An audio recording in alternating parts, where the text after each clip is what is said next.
Imagine this the year of our Lord 2025 and all you wanted was a quiet cup of coffee to start off your morning. So you roll up to your nearest coffee shop, but you're not greeted by a barista. Instead you're greeted by DJ Fappuccino on the ones and twos.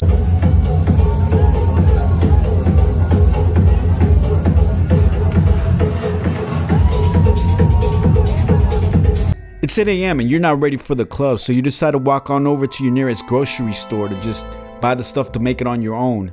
And guess who's there to greet you right when you walk in? DJ Fresh Produce.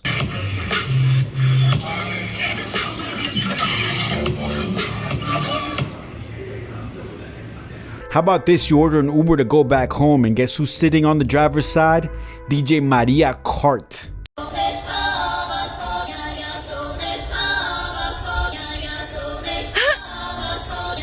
Are you DJing right now? DJs are everywhere now, and everybody wants to be a DJ. You probably have a friend failing their DJ classes right about now. I'm looking at this, right? No. Fix. Wrong way. I can't, I don't know what, the problem is here. Because I press it on the right time when it gets to the red. But you're off. The others, you're running out of time. It's almost there, you have to switch out. I never taught you that. You're pressing buttons that I never taught you. How do you have to switch out. You have to switch out. Right here? That's disabled. I told you that for the third time now. Wrong. But how did we get here? It wasn't always like this. Back in the 80s and 90s, DJs were more of a rare species because not only was DJ equipment more expensive, but it was also harder to find. You needed not just one, but two turntables, a mixer, some needles, and a crate full of records just to rock a house party. It isn't like today where you could just pick up a cheap laptop and maybe even an iPad and a $300 controller, and you could be on your merry way to becoming the worst DJ at your local Food for Less.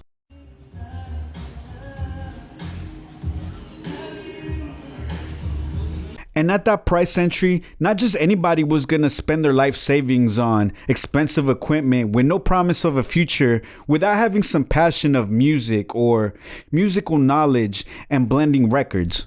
By the late 1990s, the rise of MP3 compression and file sharing programs like Napster and LimeWire revolutionized music distribution, making digital files the dominant way for people to consume music. No longer was the DJ tied down to having to buy hundreds to thousands of vinyl records just to rock a party. Now, you could take those files that you downloaded from Napster and burn them into one of these, a CD. And then you take one of these bad boys. If you haven't seen one of these, it's called a CDJ. This one's dirty because I haven't washed her in a bit. Dirty bitch. So you would take your CD and get it in here. The older ones would open up here. The newer ones would have a slot right here where you just pop it in. And yeah, you just play all your digital files off of this bad boy and rock the whole party just like that. Easy as 1, 2, 3. At the same time digital DJ software was emerging, Final Scratch being the first of its kind, this revolutionized DJing as no longer did you need to burn the digital files into a CD. CDs? The fuck is that? CDs. Now you could download MP3s and play them straight from your computer. With this new software moving fast, they started coming out with MIDI controllers, which turned into, you guessed it, your famous DJ controller. Not only were these controllers cheaper and easier to learn, they had more tools and they came with the infamous sync button. Okay, let's talk about the infamous sync button on DJ decks and exactly what it does. Well, as you know, when you're DJing, you got to make sure the two tracks are the same speed and the beats line up perfectly. The sync button makes this infinitely easier for beginner DJs. As you can see, this track here is 126 BPM. This track here is 130 BPM. If I hit beat sync, it will make this track 126. And when I hit play, it will line up the two beats perfectly for me. Check it out.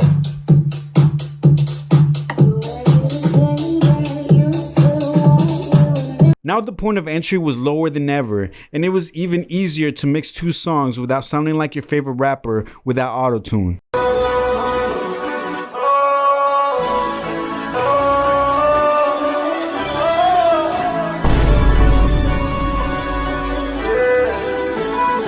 So now with controllers and the sync button, it was easier than ever to become a DJ, but that was only half the problem. As DJing and music went digital, so did music production. With software like Fruity Loops, it also became easier than ever to produce music.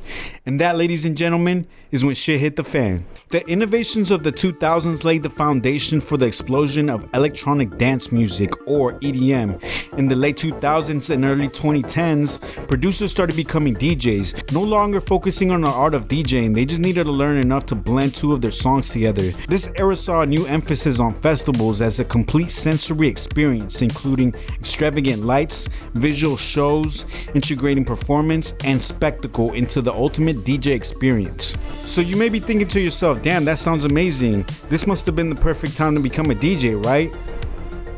Well, yeah, that's what the fuck happened. Every 13-year-old is now trying to become a DJ, and I don't mean a DJ as like an actual DJ blending records.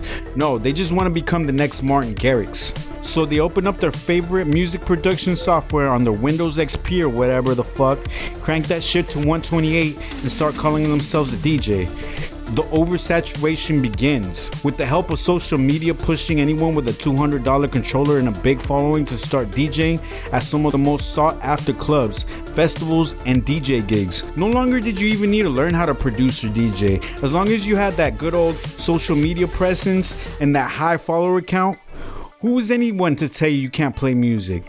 Fast forward to today, and we gotten to the point where this is acceptable.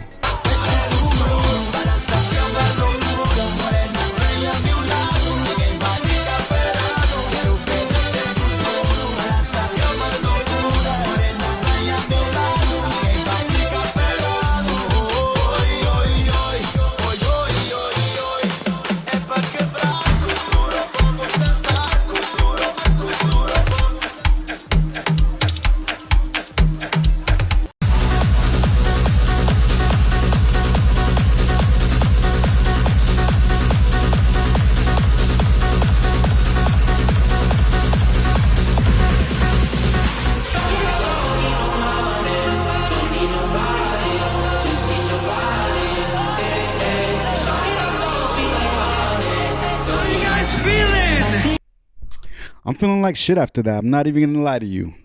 And no, I did not edit any of those clips. You could look them up. One is from Boiler Room, which, if you don't know, is a streaming giant with up to 4.9 million subscribers on YouTube. And the other one is from Tomorrowland, which, if you also don't know, is a huge festival that happens once a year. In 2025, I think it's safe to say the most profitable career choice for an attractive woman who's comfortable showing off her panani can have is probably OnlyFans. So what if you mix that and DJing?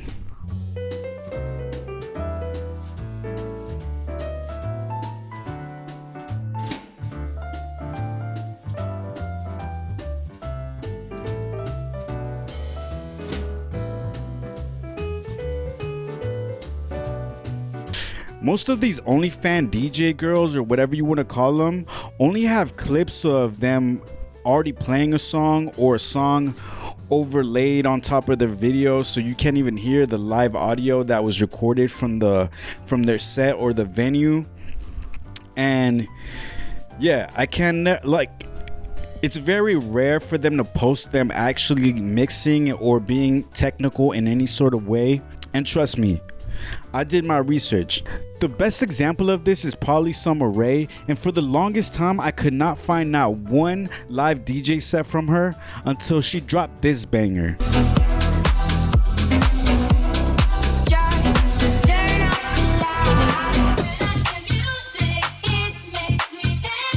And you wouldn't believe how much she charges for this. Can I ask, what do you charge, or what is a bag for a night at a frat even? Oh, the frats have money. Yeah, but what do they pay you for a night at a frat? Should I say that? You can give us a ballpark. I'm just genuinely curious. I mean, I'll take no less than 10 or like 12. Yeah. Fuck. So 10K to, bro. You need to. And like 10 focus. is like kind of like I don't want 10, but I'll like do it. And especially if it's like in the same city where like I can fly, so it's like makes sense. But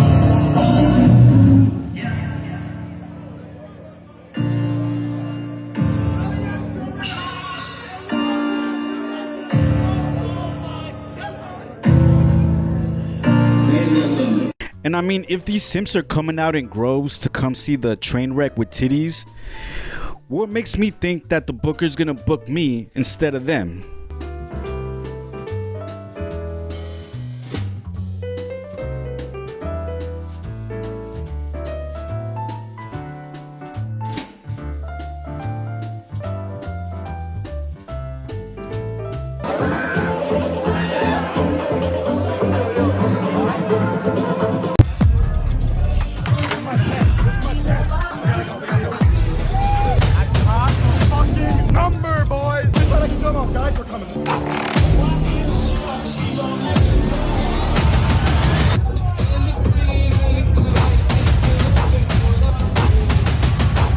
This is why DJing has become such a joke, and like that meme of that girl saying, what do DJs actually do?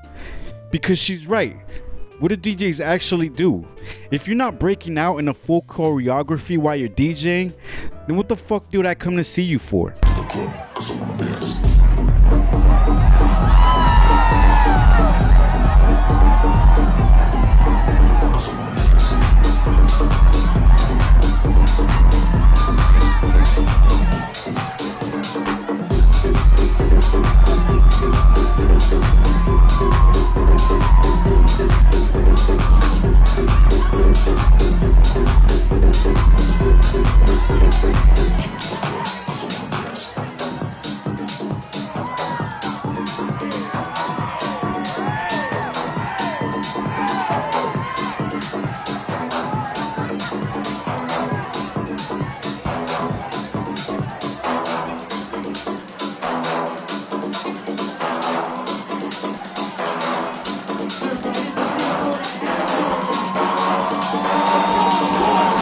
Oh, you can scratch? That's cute. Let me know when you're DJing 10 feet underwater getting bitch slapped by shark fins.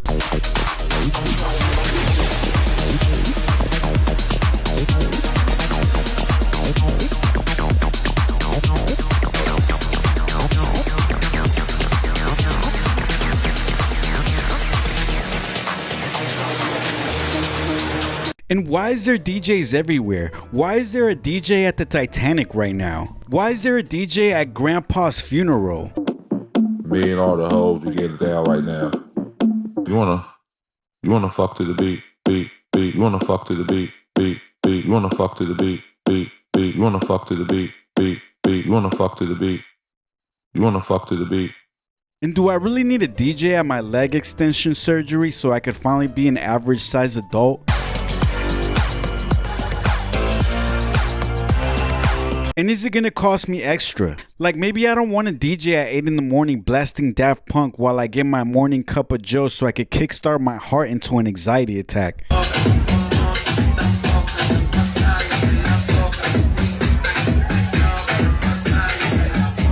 You're partying with coffee, dude. That's the lamest shit ever. Unless you're adding alcohol and blacking out by 11 a.m., I don't want to hear about your coffee shop DJ pop-up. I feel like DJ pop-ups at coffee shops are like the Labubu of the DJ world.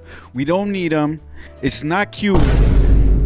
But everybody wants to spend money they don't have to experience it. It's social media at its finest, showing you everybody having a great time while it fills you up with FOMO, knowing damn well in a year when that shit's out of style, you're gonna be looking back like, damn, that shit really was lame. Now, am I saying you can't have fun without drugs and alcohol? No. Am I saying you can't enjoy some music while you grab your morning coffee? No. What I'm saying is, if turning Starbucks into a club was such a good and profitable idea, we wouldn't need social media to tell us that. I'm pretty sure 90% of people that walk into a coffee shop could do just fine without a DJ. So what I guess I'm saying is that maybe we need to tone it down a bit. Maybe we don't need DJs everywhere. Maybe DJs on social media shouldn't be DJs on social media unless they're actually DJs on social media. Yeah, maybe DJs who aren't DJs shouldn't be called DJs. Sometimes they're just artists playing their music. Or even worse, they're influencers just playing music. Maybe if bookers can stop looking at follower counts and look at actual skills, maybe, then just maybe, us DJs can get a little respect. But until then, I'll be the angry DJ. And until next time, peace.